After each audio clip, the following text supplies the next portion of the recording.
I can get back to work. Sure. Where you coming from? I'm driving Lyft, so I'm coming from dropping somebody off and going to pick somebody else up. I'm showing you an app. There's no fee bill in the car. Would you walk?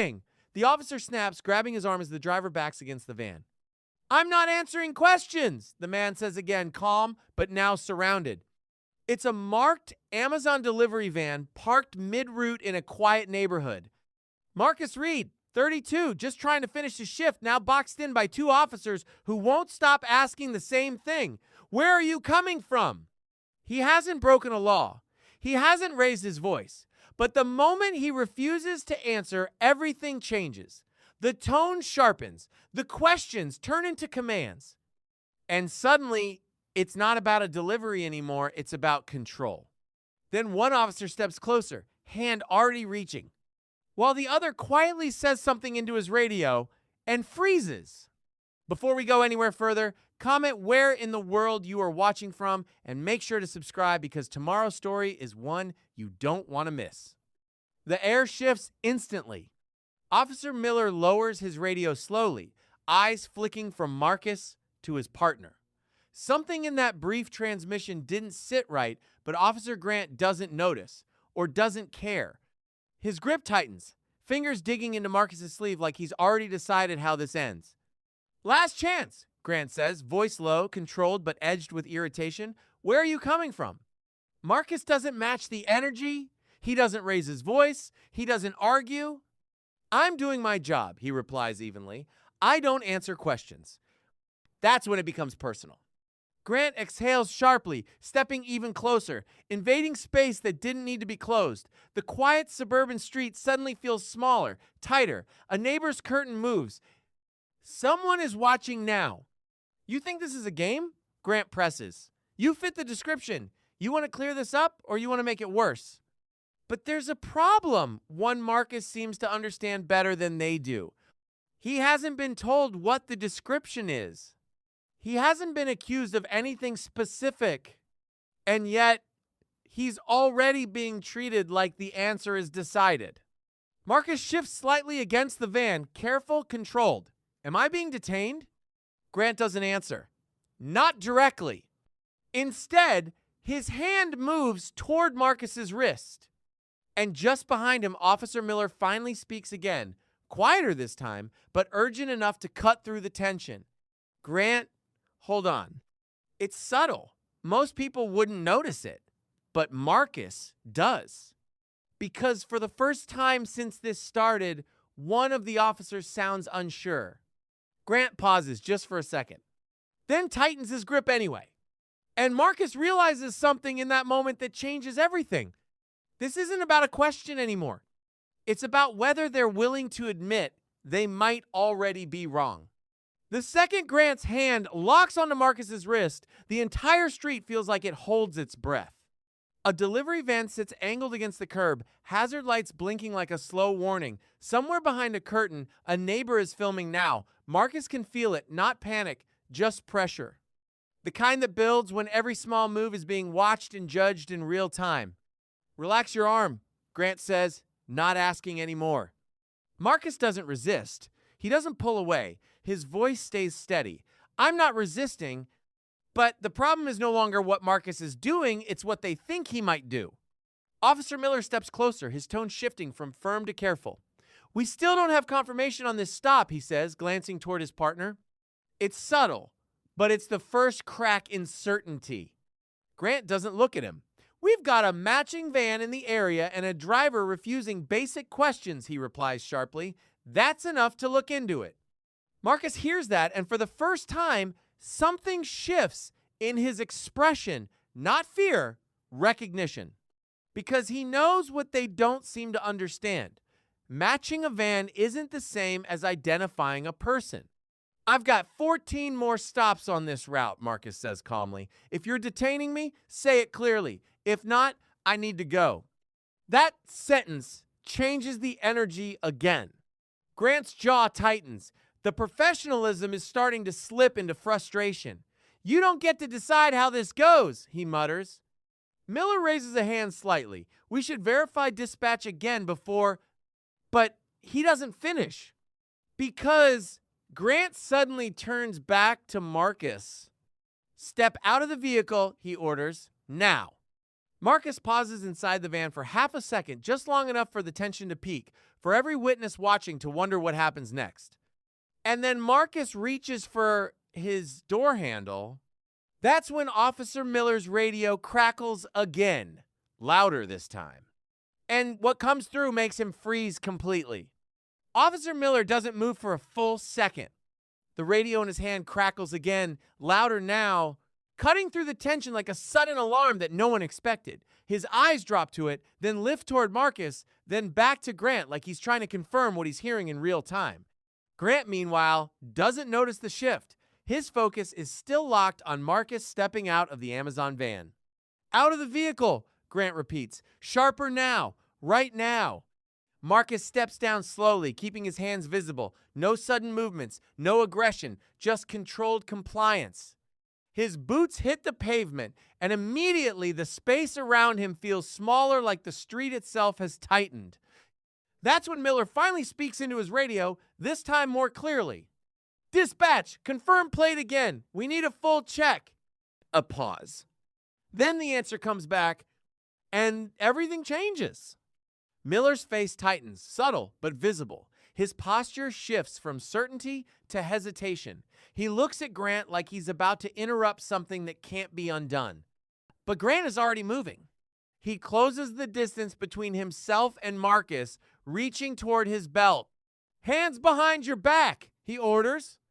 Marcus exhales slowly. On what grounds? He asks again. Still calm, but now there's something heavier behind his voice. Not defiance, just disbelief. A small crowd has formed at the edge of the sidewalk. Phones are up now, whispering, recording, the kind of attention that turns seconds into something permanent. Miller takes a step forward. Grant, wait! But Grant doesn't stop. And just as his hand reaches for the cuffs, Miller finally says what he's been avoiding since the radio call came back. Stop! That's not our suspect vehicle. Silence drops so fast it feels physical. And Grant doesn't turn around immediately. He just freezes mid-motion, still holding Marcus's arm. Grant doesn't let go immediately. For a moment, everything hangs there, his hand still on Marcus's arm, Marcus standing still on the pavement, and Officer Miller frozen like he already knows what comes next but can't stop it fast enough. What did you say? Grant asks, without turning around. Miller steps closer, lowering his voice but making it sharper. I said that's not the suspect vehicle. Dispatch just confirmed it. Wrong plate, wrong description. That line lands heavier than the silence before it. Marcus slowly turns his head toward Miller, not with anger, but with something closer to exhaustion. Like he already suspected this moment would come, but didn't think it would escalate this far before anyone listened. Grant finally lets go of Marcus's arm, but only halfway. Not an apology, not a release, just uncertainty bleeding through control. That's impossible, Grant mutters. We got a report. Same van type, same area. Miller shakes his head. Same type isn't the same vehicle. We didn't verify before engaging. Now the crowd on the sidewalk is fully engaged. Phones are steady. Nobody is speaking. Even the passing cars slow down. Marcus adjusts his sleeve where Grant was gripping him, then finally speaks calm, but now unmistakably pointed. So I'm being stopped because someone didn't check the details? Grant snaps his gaze back at him. You refuse to answer basic questions. Marcus doesn't flinch. I don't have to answer questions that don't apply to me. That sentence hits harder now because everyone can see the shift. The stop is no longer about suspicion. It's about mistake control. Miller takes a breath, then gestures toward dispatch again. We need to clear this properly, right now. But Grant doesn't move. Instead, he looks at Marcus, then at the van, then back at Miller, as if deciding whether to accept reality or force it to bend. And then Marcus says something quieter that changes the entire tone again. You should check the timestamp on that report. Miller looks down at his radio immediately, and what he sees makes his expression drop completely. Miller's eyes stay locked on the radio for a long second. His thumb moves once, then again scrolling back through the dispatch log like he doesn't want to believe what's already in front of him. Grant notices the change immediately. "What now?" he asks, voice tighter than before. Miller doesn't answer right away. That silence is different now, not tense like before, but uneasy, like something already happened that can't be undone. Then he finally speaks. "The report came in over 40 minutes ago." That alone doesn't sound dramatic until he adds the next part. "And it was already updated twice before we stopped him." Marcus doesn't react outwardly, but something in his posture shifts slightly. Not relief, not anger, just confirmation. Grant, on the other hand, goes still again. "Updated. How?" Miller swallows. "The suspect vehicle was cleared from this sector 20 minutes before we made contact." A beat. Another beat. The weight of that settles across the street like it physically presses down on everyone watching. A neighbor lowers their phone slightly, unsure if they should keep recording or not. Marcus finally breaks his silence, his voice steady but now unmistakably firm. "So you stopped me after the situation was already resolved." Grant turns toward him sharply. "You still refuse to cooperate." "That's not cooperation," Marcus replies immediately. "That's fishing for answers I'm not required to give." For the first time, Grant doesn't have a fast response. Miller steps between them slightly, trying to control what's left of the situation. "We need to de-escalate this and document everything correctly." But Grant isn't listening anymore. His eyes stay on Marcus, and for the first time, there's something underneath his frustration. Not anger, uncertainty. Because now everyone is seeing it clearly. This wasn't a dangerous suspect being stopped.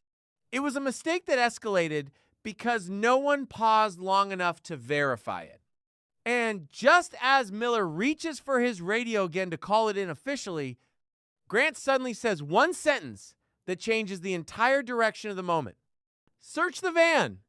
And everything goes quiet again. Miller turns his head sharply. "No," he says, immediately firm this time. "No hesitation. There's no legal basis for that anymore." But Grant doesn't move. He's already halfway back into control mode, like admitting the mistake isn't something he can afford to fully accept in front of everyone watching. "It's a matching vehicle," Grant insists, pointing at the Amazon van. "We still need to confirm what's inside." Marcus lets out a slow breath through his nose. Not loud, not dramatic, just controlled disbelief. "You just said the report was cleared," Marcus replies, "and now you want to search my vehicle?" Miller steps closer to Grant, lowering his voice so only he can hear. "We've already been corrected. If we push this, it becomes unlawful detainment." That word lands harder than anything else said so far. Unlawful. A few people in the crowd shift uncomfortably. One phone zooms in tighter. Grant glances around. He notices the audience now. The recording, the attention, the way the situation has flipped from authority to scrutiny. But instead of stepping back, he doubles down slightly. "We're verifying identity. That's it." Marcus finally moves for the first time in minutes, not toward aggression, but toward clarity. He gestures toward the van door. "My route is logged, GPS tracked, company monitored. Everything you need is already inside that system." A pause. Miller listens, really listens this time. And for the first time, he doesn't interrupt. Grant, however, still isn't ready to let go. He steps closer to the van door anyway. "Open it," he says again, lower but firm. Marcus doesn't move. And that hesitation, that 1 second of refusal, is what triggers the next shift. Because Miller suddenly raises his voice. "Grant, stop." It's louder than before, sharp enough that even the crowd goes silent again. Grant freezes mid-step. Miller points toward his radio. "Dispatch just sent confirmation again." Another pause. Then he adds almost reluctantly, "They made a mistake, and we're on camera correcting it in real time." A beat of silence follows that no one interrupts. And Marcus finally speaks, quietly, but now everyone hears him clearly. "So what happens now?" No one answers right away. Not Grant, not Miller, and definitely not the crowd watching every second unfold. Miller exhales slowly, like he's choosing every word before it leaves his mouth. Now we document it, he says finally, keeping his tone steady but controlled, and we let him go. That sentence should have ended it. But it doesn't. Grant doesn't move. For a moment, he just stands there beside the Amazon van, jaw tight, eyes flicking between Marcus, the crowd, and Miller like he's trying to find a version of this situation where he still holds control. Marcus doesn't push. He doesn't escalate. He just stands still, hands visible, waiting. That patience almost makes it worse for Grant because there's nothing left to pin on him. You're saying we just walk away? Grant asks quietly. Miller nods once. We already confirmed the report was wrong. We're done here. A few seconds pass. Then Grant finally steps back. Not fast, not dramatic, just a slow retreat of authority that doesn't feel like a victory for anyone, just an ending that came too late. Miller turns slightly toward Marcus. You're free to go. Marcus doesn't respond immediately. He looks at them both for a second longer than necessary, like he's making sure the words are real and not temporary. Then he nods once, but as he turns toward the van door, something unexpected happens. A voice from the crowd calls out, "It's on video!" Everyone shifts slightly. Phones are still up, recording, holding the moment in place. Grant hears it too. His expression tightens again, but this time not toward Marcus, toward the reality that this didn't happen in silence. Marcus pauses with his hand on the van door, then looks back just once. Not at Grant, not at Miller, at the street full of witnesses. And he says something calm but sharp enough to cut through everything that just happened. All I did was not answer a question. A beat. No one responds. And as he finally opens the van door to continue his route, Miller's radio crackles